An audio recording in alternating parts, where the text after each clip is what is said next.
What are you looking for? Multivitamins. Multivitamin gummies? Would he not be This amused? is what a rough day at work looks like. That's for kids stuff. You want specific old people ones, don't you? That and a woman's one. Well, if these aren't two of the most beautiful hot chocolates I've ever seen.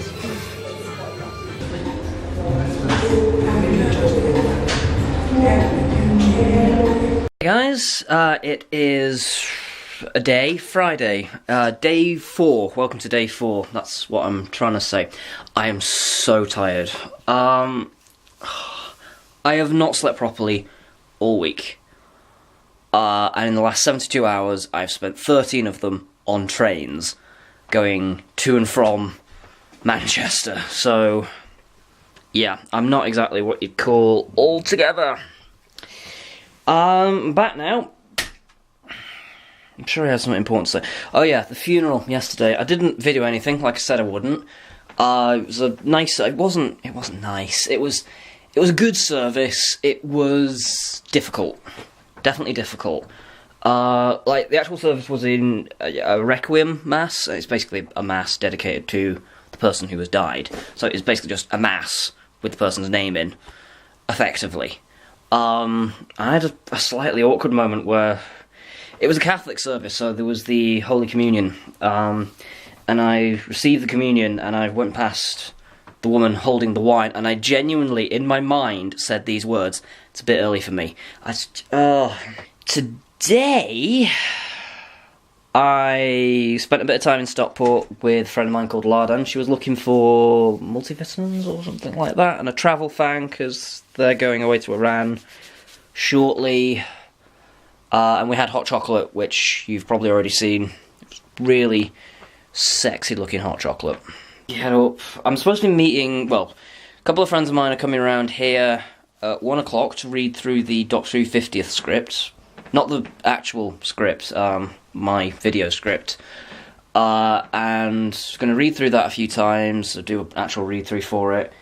And then, because there's not going to be enough time to film it, and also the person I had lined up for directing isn't available tomorrow, we are going to watch some classic Doctor Who. I'm thinking Caves of Androzani. And then I've got work at 5. I'm going to double check, but I think it's 5. And tomorrow is the start of freshers for Aberdeen Uni.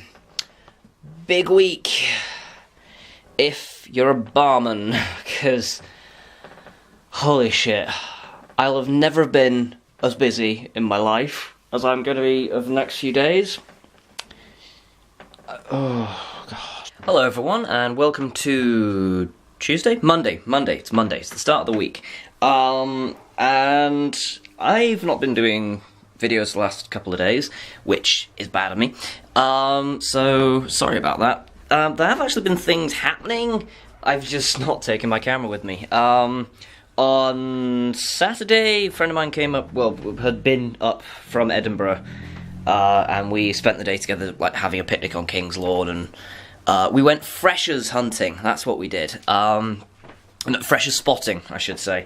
Not hunting, that makes it sound like we chased them down the road, but basically seeing how many freshers we could spot doing generic things like carrying massive bags of shopping that they don't need, or going down the street in Jack and Will's things, thinking that that's what university people wear, and it's in fact only cunts that wear it. Anyway, so yeah, that happened the day after. I met up with someone. I was supposed to be meeting up with them in the evening, but they'd only just got back into Aberdeen, and I was in work until near enough makes no difference 3 o'clock. So yeah, they fell asleep, so we ended up having breakfast together, and that was really nice. Today I woke up to something not very pleasant.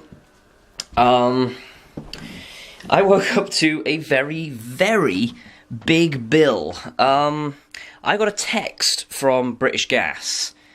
Not entirely certain why, because we're with Scottish Gas. So I know they're, you know, two heads of the same body kind of thing, but you know, any correspondence that we normally get for our flat is from Scottish Gas. So we got a bill from British Gas on my phone. To start with, the name on it was my old flatmate's name, not mine. So I thought, well, this is a good start. And then I saw the amount. £845 and 72p was apparently owed to them. So I rang them up, quoted this reference number, and I was just like, I wasn't angry with them or anything like that. I just rang them up and said, "Hi, I got a bill from you guys. It's not in my name, it's in my old flatmate's name, and, well, it's quite an alarming amount. I never actually said the amount because, you know, they could obviously see it. I'm gonna not walk into the dark corridor. 'Cause obviously, you know, they could see how much it was, and it's a ludicrous amount of money. I'm not entirely certain what's happened with this bill, because I rang them up and they said, well, it wasn't supposed to be sent to you guys, it was supposed to be sent to Mark instead. And he wasn't very clear about whether it was for this building or their building, but he said that it was supposed to be sent to his new flat, so the implication would seem to be that it's the bill for the old flat, but I don't know, something just doesn't quite add up about it, because, like, I asked them, you know, once they said, you know, you're not going to have to pay that, I was kind of like, well, that's fine, but at the same time, you know, this is still a stupid amount. I would like to, you know, try and get to the bottom of it before I put this on his lap, because, you know, he's not a very happy person at the best of times, but, you know, that would definitely ruin his day. So I was like, you know, is there anything that's been added on to this bill? You know, like maybe some kind of late charge or something? Because how do you use that much power? You know, unless you've got the shower running 24/7. Like, even then, you know, 800, nearly £900. You know. So they said, well, it's based on the meter readings, and the meter readings are accurate, so that is the amount you pay. Which, frankly, I don't believe them. I just don't believe them. You know.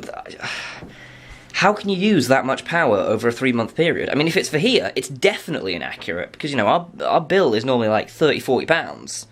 And, you know, that's in the winter when we're using the heaters, and they're electric.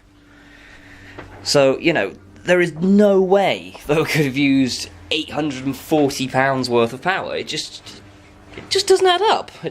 I am working quite a lot this week. Coming back, I was supposedly on 6 till 1 both nights. First night ended up being 6 till 3, and the second night it was 6 till 2:30. Just because freshers are started, and there is so much tidying up to do at the end of every night. And I'm on 2 more closers. But I don't have any opens, actually. I'm on all closers for some reason. I might need to have a word with who's doing the shifts, because I seem to be the closing monkey for some reason, and I'm not sure if I'm happy with that, because it's not the nicest shift, you know, particularly when it starts getting busy. But I'm also working the freshest, because I've worked out I'm doing 37.5 hours, which isn't much. But I'm doing the freshest fair as well, and they're about 5 hours a piece, so, you know, it's close to 47 hours, which, when you're on your feet all the time, can start to get a little bit tiring, and I don't care what Jamie Oliver says, alright? It can wear you out a little bit. Something my parents, I don't know whether I mentioned this in the previous vlog, but if I did, I'll clip it out. If I didn't, then here we go. My parents, when I was visiting, they said that I needed to take some time off, because I have been working all summer, and other things have been getting neglected as a consequence of this, including, you know, human contact, but also, you know, like cleaning and bills, as it turns out. And they said, you just need to take a week off. And I was like, I would love to, but I owe a load of money out, and people owe me a load of money, which I'm probably never going to see as well. And, yeah, I can't really, you know, if I was financially stable, I would, but I can't. They were just like, come home, figure out how many hours you'd have had that week, and we'll give you the week's wages. And I was like, no, that's the first time that kind of thing has happened to me. Because, like, I know a lot of people who've, like, been to uni, you know, the parents just, like, chuck them £1,000 every now and then, you know, if they've been on a particularly heavy night out, like, oh, you've got a hangover, have £1,000 or something. But, you know, my parents aren't normally in the position to do that, so this is a very, very generous thing that they're doing. So, obviously, I've taken them up on it, and I'm thinking the 3rd week of October at the minute. But I've got to clear it with work first and say, you know, I'm going to be taking a week off. See ya. But I'll definitely be back for Halloween, because I love Halloween, and I want to spend it in Aberdeen. This is what a rough day at work looks like. So I wanted to quickly talk to you guys about upselling, because we've been doing it quite a bit at work recently, and we've been getting kind of incentives to sell more stuff. Like, there was a competition that we had a couple of days ago to see who could sell the most double burgers and the most sides, and whoever got the most took an extra tenner home that day. Or who sold the most yellow cards at the Freshers' Fairs. If they sold 100 or more, they got a paid day off. That was the deal. I didn't get the tenner, and I didn't get the paid day off. But I want to talk about, like, techniques when it comes to upselling. Not how to do it, just, like, what I do. Because, obviously, I'm not an expert when it comes to upselling. But I don't like forcing myself on people. If that makes any sense. Like, you know, I will ask if, you know, I will seed the idea there, you know, do they want X, Y, and Z? And if they say no, that's fine. I won't push it. Because I have had it in the past where, like, I have been, like, buying a meal or something, and I'll be asked, oh, do you want onion rings or something like that? And I'll say no, and they go, are you sure? Or, you know, they'll give me more details despite the fact that I've just said no. And I don't like that, and, you know, it's often put me off going back to the place, so I've found that it's bad for business. So I don't know, maybe that's just me, but, do you guys have to upsell at your work? Have you done it before? What's your way of doing it? Let me know down below, or do video responses, and that's this week. So, see you next Thursday. Thanks for watching.